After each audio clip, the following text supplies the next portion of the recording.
Hey guys, let's get more news about Steelers, but first, don't forget to subscribe and leave your like. Steelers Justin Fields shuts down wild rumor sparked by Jaylen Warren. Justin Fields is now a member of the Pittsburgh Steelers, and Fields is certainly one of the more athletic quarterbacks in the NFL. In fact, there were recently some rumors going around that Fields could be taking kick returns back next year. There are new kickoff rules in the NFL that should help eliminate hard collisions, but Fields clarified recently that things were misinterpreted and that he is not actually going to be returning kicks. With the new kickoff rules, the kicking team, besides the kicker, will start much closer to the returner, and they aren't allowed to start pursuing until the ball is caught. This should help with some of those hard collisions that happen on kickoffs, and Steelers running back Jaylen Warren mentioned recently that the Pittsburgh special teams coordinator had talked about Justin Fields returning kicks. I would return kicks. I think it's pretty cool, Jaylen Warren said during an appearance on Not Just Football. As soon as you touch the ball, that's when everything starts to happen. Our special teams coordinator was talking about Justin Fields being back there. We're like, hold up. We looked at him like, Justin Fields is about to be back there? And I don't know, I think it's cool.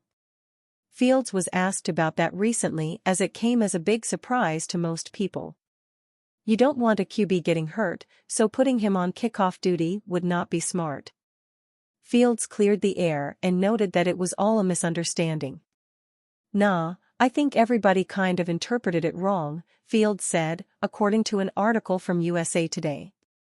Coach Danny was basically just trying to send a message that no matter who you are, you could be on special teams.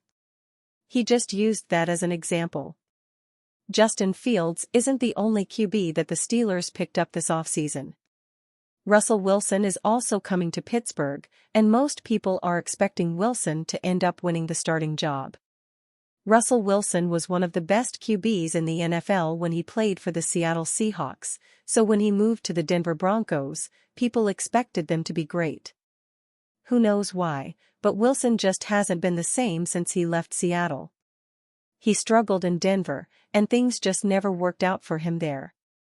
Now, he is with the Steelers. Both Fields and Wilson are coming to Pittsburgh in similar positions. They were both expected to be great with their previous team, and they failed to meet expectations.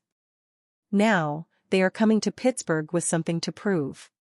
It's going to be interesting to see who ends up winning that QB battle. Fields might not end up being the starting QB for the Steelers next season, but Pittsburgh fans are still likely relieved to hear that he will not be returning kicks next year. That certainly would have been bizarre to see. Justin Fields sends a clear message about Steelers' offense. The Pittsburgh Steelers hope to move up a rung in the AFC pecking order this coming season, and they will have an interesting quarterback situation that could help them do so. Russell Wilson, the 35-year-old future Hall of Famer, has been penciled in as their starter after being signed as a free agent after 2 dismal seasons with the Denver Broncos. Right behind him is Justin Fields, who failed to develop in 3 seasons with the Chicago Bears. But the Steelers' ground and pound approach will not change, and it's something Fields reinforced while talking to the media, per Aaron Becker. I think not only do we have the guys, but just the guys with the right mentality to do that, Fields said, per Becker. I'm excited for this upcoming year and we're going to keep working towards that goal. Under head coach Mike Tomlin, the Steelers have seen key players come and go, but they have never had a losing record with Tomlin ever since he took over as head coach in 2007. They still have wide receiver George Pickens, who led the NFL in yards per reception in 2023, and the tag team duo of Najee Harris and Jaylen Warren at running back. Their defense features pass rusher T.J. Watt, Pro Bowl safety Minkah Fitzpatrick, as well as rising star linebacker Patrick Queen, whom they signed away from the Baltimore Ravens in free agency.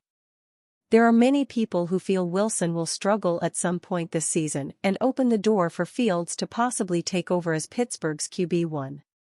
But if Wilson, or for that matter Fields, plays well consistently, perhaps Pittsburgh will get back to the playoffs, and perhaps they have what it takes to win their first playoff game since the 2016 season.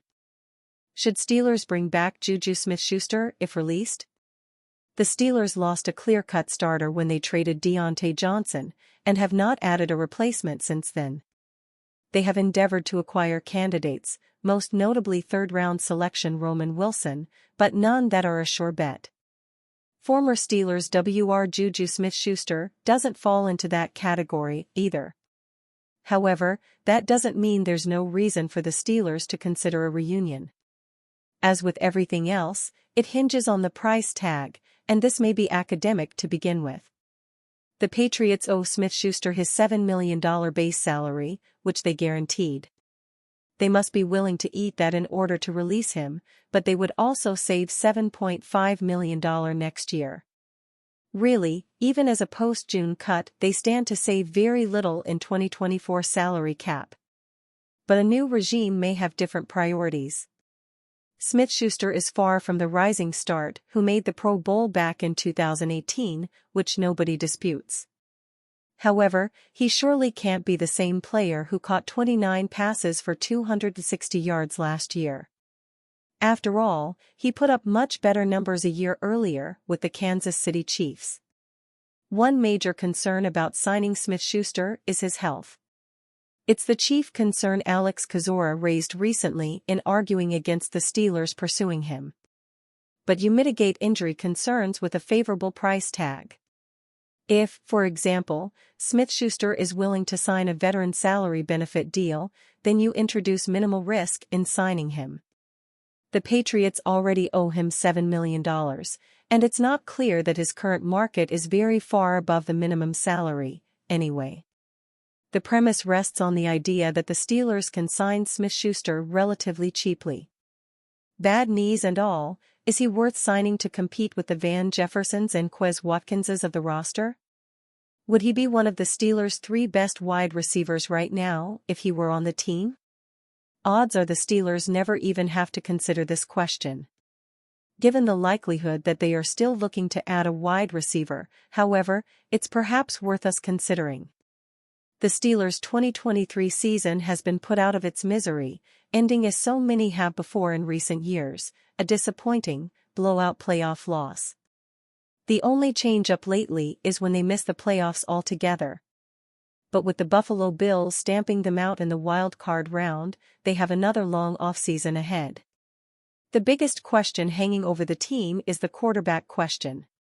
Does Russell Wilson make them a Super Bowl caliber team, or are they wasting a year? Will he play just one season in Pittsburgh before moving on, or the Steelers moving on from him? How will the team address the depth chart? And you fan? What do you think of the situation of Juju Smith? Leave your opinion in the comments.